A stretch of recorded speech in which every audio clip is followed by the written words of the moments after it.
Isang mapagpalang araw po sa atin lahat.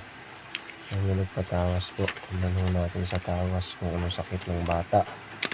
Laging nilalagnat tuwing hapon, ubo, sipon. Kung material ho ba o espiritu ng sakit ang nararamdaman ng bata. Hindi ho lahat ng may hulma na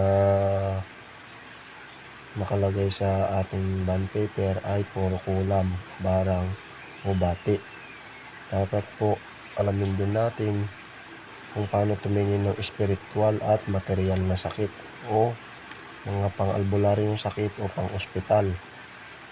Dapat ho alam natin para hindi ho lahat kasi ng sakit ay puro espiritual, na katulad ho na to, ang tuwing hapon ng sakit na lagi ng bata, nagkaroon po siya ng UTI.